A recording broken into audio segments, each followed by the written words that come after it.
Hello friends, welcome to Nand Kishore classes. आज का lecture बहुत ही इंटरेस्टिंग होगा। आज हम फैक्टराइज का मतलब समझेंगे सबसे पहले तो, क्योंकि जब अलजेब्रा टॉपिक आता है तो फैक्टराइज कंसेप्ट बहुत ही इंपॉर्टेंट कंसेप्ट है।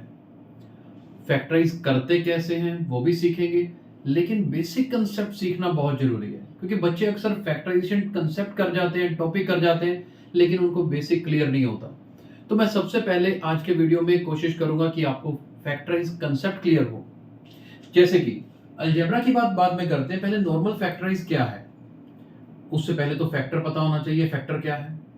जैसे मान लीजिए मेरे पास एक नंबर है 10। 10 के फैक्टर्स क्या है? फैक्टर्स मतलब 10 कौन कौन से टेबल से या कौन कौन से नंबर से डिवाइड होता है।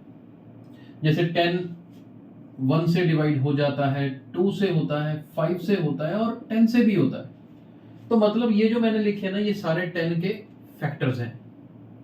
ठीक है, अब फैक्टर्स मुझे पता चल गया क्या है, तो फैक्टराइज करना या फैक्टराइजेशन क्या है, कुछ तो होगा ना, और इन्हीं के साथ रिलेटेड होगा। तो आप देखिए, मैं अगर 10 को 2 मल्टीप्लाई 5 लिख दूं, 2 मल्टीप्लाई 5 लिखूंगा तो क्या होगा? 10 ही होता है। लेकिन इसमें एक खास बात छिपी है।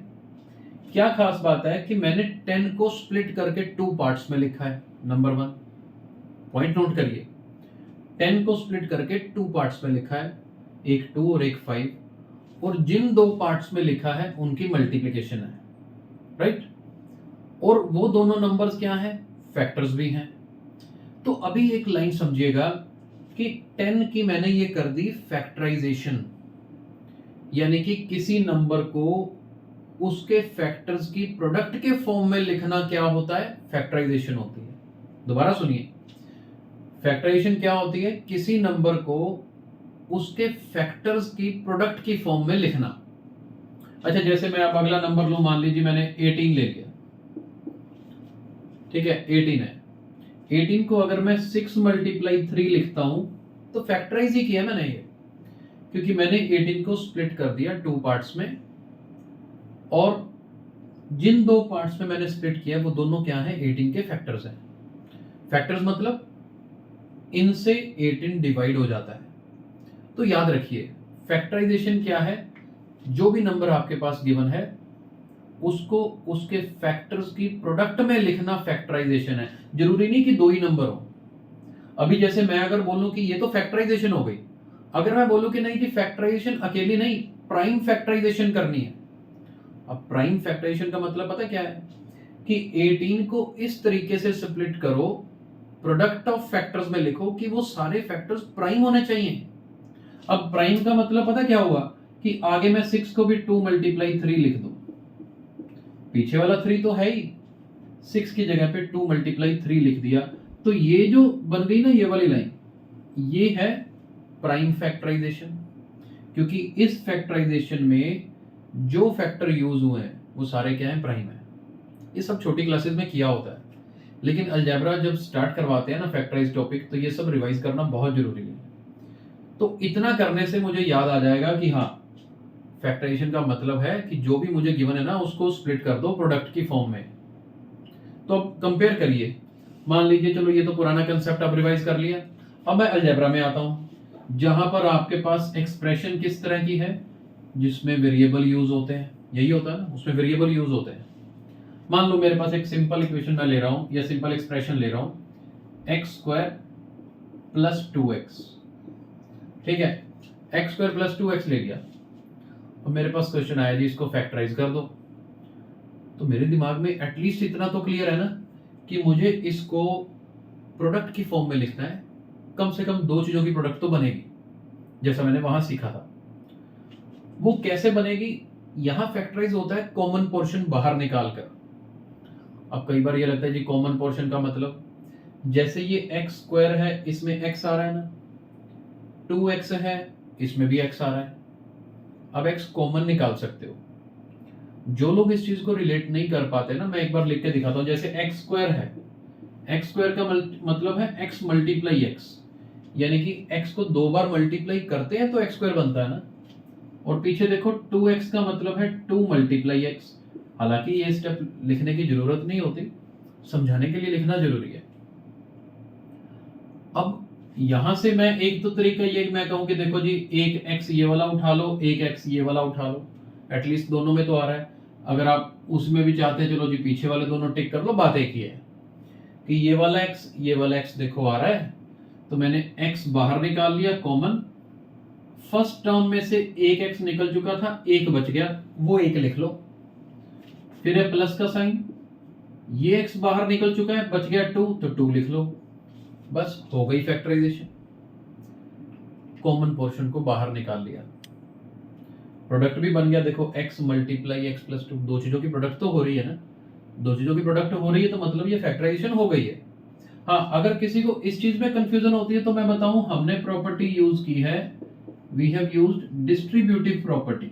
अब ये चीजें पुरानी चीजें ना छोटी क्लासेस में पढ़ी होती, डिस्ट्रीब्यूटिव प्रॉपर्टी याद रखनी है कि यहाँ डिस्ट्रीब्यूटिव प्रॉपर्टी लगाई है। वो क्या होती थी वो भी लिख के दिखा देते हैं, a multiply b plus c is equal to a multiply b plus a multiply c. अब आप देखो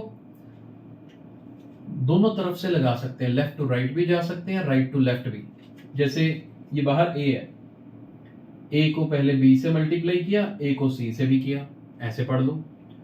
उल्टा स्टडी करो, हमने उल्टा लगाया, a पहली टर्म में भी आ रहा था, a सेकंड टर्म में भी आ रहा था, उठा के a को बाहर लिख लिया।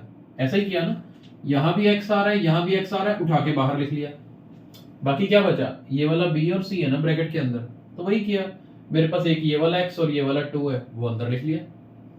यानी कि ये जो कॉमन निकालने वाला काम है डिस्ट्रीब्यूटिव प्रॉपर्टी में हमने पढ़ा है, हर जगह पढ़ा, इंटीजर्स में पढ़ा 6th-7th क्लासेस में, रैशनल नंबर 8th में आया, वहां भी पढ़ा। पुराने कंसेप्ट याद हो, गलतियां नहीं होती। अभी जैसे एक क्वेश्चन ये किया हमने फैक्टराइज, इसी तरह का और क्वेश्चन करते हैं आगे। फैक्टराइज बहुत डिटेल में कर सकते हैं, जितने मर्जी क्वेश्चंस करते जाओ, आगे वीडियोस बनाते रहेंगे, लेकिन बेसिक स्ट्रॉन्ग करना हमारा मेन पर्पस है। हमारे चैनल का, हमारे पेज का मेन मकसद यही है कि हर किसी का बेस स्ट्रॉन्ग करें हम। शॉर्टकट्स तो फिर भी सीख सकते हैं, लेकिन बेस अगर वीक रह गया वो बाद में कोई सिखाता नहीं है। चलिए देखते हैं, एक क्वेश्चन और करते हैं। मान लीजिए मेरे पास ऐसा क्वेश्चन कोई आया, x cube plus x square plus x, मान लो अब ऐसे है, 3 टर्म्स है। फिर क्या हुआ, 3 टर्म्स है तो हमने तो कॉमन पोर्शन ही देखना है जो सब में आता हो। जैसे x यहां भी आ रहा है, यहां भी आ रहा है, यहां भी आ रहा है, मैं x कॉमन निकाल रहा हूं, लेकिन याद रखना लोएस्ट वैल्यू बाहर आएगी जो सबसे छोटी हो। अब जैसे यहां x क्यूब का मतलब है x कितनी बार है, 3 बार है, एक तो बाहर लिख चुके हो, बाकी कितना रह गया, 2 रह गए ना, तो यहां पर आएगा एक्स स्क्वायर। चलो अब नेक्स्ट वाले की बात करते हैं, एक्स स्क्वायर है, इसमें से एक एक्स तो उठा के बाहर आ गया, बचा कितना, एक बच गया, लिख देते हैं। लास्ट वाला ये तो पूरा का पूरा बाहर ही आ चुका है। जब कोई टर्म ऐसी हो ना कि ये तो सारी बाहर आ गई, तो इसकी जगह पर लिखेंगे 1। अब कहीं को कंफ्यूजन होगी कि सर 1 क्यों लिख लिया, उल्टा करके देख लो, चेक करो, x को x स्क्वायर से मल्टीप्लाई किया, x क्यूब, बिल्कुल ठीक। x को x के साथ मल्टीप्लाई किया, x स्क्वायर, बिल्कुल ठीक। x को 1 के साथ मल्टीप्लाई किया, x, बिल्कुल ठीक। तो रिवर्स स्टेप भी तो पॉसिबल है। तो यहां भी मैंने क्या किया, जब हमने इसको फैक्टराइज किया तो देखो प्रोडक्ट ऑफ 2 टर्म्स, एक टर्म मेरी इकट्ठी है x square plus x plus 1, इकट्ठी एक टर्म है, एक टर्म x है, तो कम से कम स्प्लिट तो हुआ ना 2 में। 3 में भी स्प्लिटिंग हो जाती है, फैक्टराइज अगर क्यूबिक की करें वो चीजें बाद में आएंगी, लेकिन आई होप कि आपको कम से कम ये क्लियर हुआ होगा कि फैक्टराइज का मतलब क्या है, फैक्टराइजेशन क्या है, प्राइम फैक्टराइजेशन क्या है, और फिर उसके बाद बड़ी बात जब अलजेब्रा में अप्लाई करते हैं तो कैसे पुराने कंसेप्ट को रिकॉल करना है और यहां पर सीख के उसी को अप्लाई करना है, राइट। तो आई होप आपको आज का कंसेप्ट समझ आया होगा, और अगर ये वीडियो पसंद आया है तो इसे लाइक और शेयर जरूर कीजिए। Thank you so much.